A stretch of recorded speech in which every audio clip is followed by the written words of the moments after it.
आप क्या करते हैं? सीआरपी एक लिखा हुआ है म्यूकोइड डीजनरेशन ऑफ एसीएल, है ना। ये डीजनरेशन ऑफ एसीएल का क्या मतलब है कि जो हमारा एसीएल है अंदर लिगामेंट उसका डीजनरेशन हो गया है। सो कोई भी चीज काम करेगी तो डीजनरेशन होगा ही ना उसका, या नहीं होगा? गाड़ी खरीदते हो एसीएल तो इस साइड में होता है, नहीं बीच में होता है। अब हमारे में ये लिखा हुआ है तो यही है, बीच में होता है। मेरे इस साइड में यहाँ होता है। ये कार्टिलेज भी थोड़ा घिस रहा होगा ना, दोनों में था, इसमें कम हो गया। कार्टिलेज भी घिस रहा है थोड़ा इस साइड का।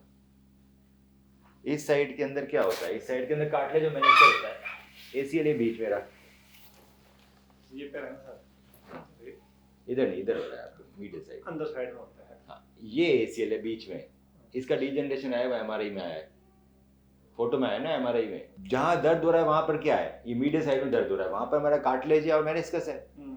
ये ज्यादा फटेगा तो एमआरआई में आएगा, पर दर्द कर रहा है तो मतलब कम है, घिसा है।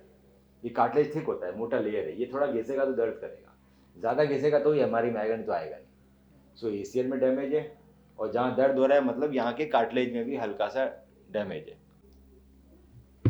देखो जी, आपके मीडियल में दोनों तरफ दर्द है, तो मतलब एमआरआई में दोनों तरफ ही कुछ नहीं आया, मीडियल में क्या है, पर दर्द हमारे मीडियल में। ये बात समझ में आ रही है ना आपको? ये इसलिए आ रहा है क्योंकि हमारा कार्टिलेज थोड़ा घिसा है, पूरा नहीं घिसा। जिस ज़्यादा खड्डा हुआ उस दिन एमआरआई में आएगा। एमआरआई छोटी चीज़ों को नहीं पकड़ती है, इसमें कार्टिलेज का टीयर नहीं है, कार्टिलेज घिसा है। ऐसे मोटा टायर है, नया गाड़ी खरीदा, 20 दिन गाड़ी चली, थोड़ी घिस गया, लगता तो नया ही है ना। अब वो मेजरमेंट नहीं कर सकते कितनी मिलीमीटर है कार्टिलेज घिसा है, वो पूरा उखड़ेगा तो एमआरआई पकड़ेगी। सो पहली चीज़ है कि हमारे दोनों पैरों में थोड़ा कार्टिलेज घिसा है नहीं, तभी दर्द हो रहा है। उसका एसीएल नहीं है, उसका कार्टिलेज घिसा है दोनों पैरों को, जो आपको दर्द दे रहा है। एसीएल बीच में रह रहा है, उसका डीजनरेशन हुआ एक में, हो एक में नहीं हुआ। एमआरआई के अंदर जो आया एसीएल डीजन, एक में तो एक में एसीएल डीजनरेशन हुआ, एक में नहीं हुआ, कार्टिलेज दोनों में घिसा है।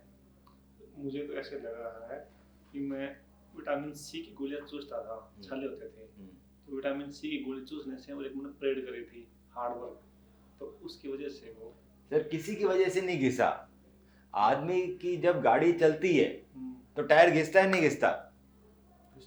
आपके शरीर में कितनी बार चोटें लगी आपको, चमड़ी में लगी ना, अपना आप ठीक हो गई? गाड़ी अपना आप ठीक हो जाती है? नहीं होती, उसकी रिपेयरिंग करानी पड़ती है। सो जिस चीज़ की रिपेयरिंग होती है वो चीज़ जिंदगी भर चलती है। गाड़ी हमारी हर साल भर में एक बार रिपेयरिंग पे जा रही है, तो लंबे टाइम पे चल, रिपेयरिंग नहीं कराओगे तो वो भी खंडर हो जाएगी, क्योंकि डैमेज तो होगी, चीज़ चलेगी तो। सो हमारी चमड़ी क्यों चल रही है? क्योंकि इसकी रिपेयरिंग हो रही है। आप घुटना क्यों घिस गया और ठीक नहीं हो रहा? क्योंकि इसकी रिपेयरिंग नहीं हो रही, इसमें ब्लड नहीं जा रहा। ये चमड़ी में कट लगता है तो ब्लीडिंग होती है, क्लॉट जमता है, नई चमड़ी आती है, क्यों? यहाँ ब्लड और प्लेटलेट्स है ना, ग्रोथ फैक्टर। असल में यही आयरन ऑक्साइड प्यार के इंजेक्शन की वो हाँ, सो इसके अंदर क्या है जी, ये है साइनोफ्लूइड, ये लुब्रिकेशन है। आपका कार्टिलेज घिसा, आपको डॉक्टर ने ये इंजेक्शन लगा दिया, इससे क्या हुआ, नी के अंदर एक लुब्रिकेशन आ गया, आर्टिफिशियल लुब्रिकेशन आया, साल भर चला, वापस लगवाओ, हर साल लगवाते रहो। तो ये सिर्फ लुब्रिकेट कर रहा है, सिर्फ लुब्रिकेट कर रहा है। पीआरपी क्या है, आपके ब्लड का प्रोडक्ट है। सो मैं ब्लड निकालूंगा, उसको इस वायल में डालूंगा, इस वायल में डालूंगा तो मुझे एसीपी मिल जाएगा, ऑटोलोगस कंडीशन प्लाज्मा। इधर से ऐसे ये एसीपी मिल जाएगा, डबल लोडेड सिरिंज ये खुल जाती है।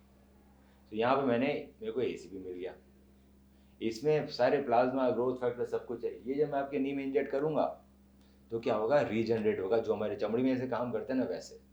सो हम आपको वापस घुटना करके देंगे जैसे पहले था, पर जब पहले घिस गया तो वापस भी घिस जाएगा, घिसेगा नहीं घिसेगा। सो फिर आपको एक्सरसाइज सिखाई जाएगी, वो एक्सरसाइज आप रेगुलरली करते रहोगे तो नी के मैकेनिक्स इंप्रूव रहेंगे, तो घिसने के चांसेस कम होंगे। सो हमारा घुटना 60 साल तक चलेगा, उसके बाद ही घिसेगा। सो ये घिस इसलिए आया क्योंकि हमने कुछ एक्सरसाइजेज नहीं करी जो हमें करनी चाहिए, वो आपको किसी ने बताई नहीं। 1 साल से मैं एक्सरसाइज भी नहीं की और फिर एकदम से रनिंग करी। हाँ, तो वो हमें, अगर हमारी मांसपेशी मजबूत होगी तो रनिंग करने से नुकसान नहीं होगा, मांसपेशियाँ कमजोर होगी तो रनिंग करने से आर्थराइटिस होगी। सो रनिंग करने से आपको आर्थराइटिस चालू क्यों हो गई? क्योंकि हमने कुछ रनिंग की इंजरी प्रिवेंशन एक्सरसाइजेज नहीं करी। तो अगर मैं आपकी आर्थराइटिस ठीक करने के बाद भी आपको अगर इंजरी प्रिवेंशन एक्सरसाइज नहीं बताऊंगा तो आपको वापस खराब हो जाएगा, क्योंकि ये तो जिंदगी पर खराब होता रहेगा जब तक आप रनिंग करते रहोगे। रनिंग करने के लिए मांसपेशियाँ मजबूत चाहिए, मांसपेशियाँ मजबूत जब तक हम आपको गाइड नहीं करेंगे तब तक ये पीआरपी कितनी बार कराओगे? मैं कह रहा हूँ यूट्यूब में 3 बार करो नहीं नहीं PRP नहीं, को। कितनी बार मतलब कब तक ट्रीटमेंट लेते रहोगे पीआरपी का? मैं जो डालूंगा नया सेल होगा वापस खराब हो जाएगा। बचाना तो आप ही को है ना। सो मेरी जिम्मेदारी वहाँ पूरी होती है कि मैंने आपको 3 इंजेक्शन लगाई, इसको रीजनरेट किया, साथ में मैंने आपको एक्सरसाइज सिखाई, ताकि आप फ्यूचर में एक्सरसाइज करते रहो तो घुटना नहीं घिसेगा रनिंग करते, हो जाओगे ठीक हो सकता है 100%।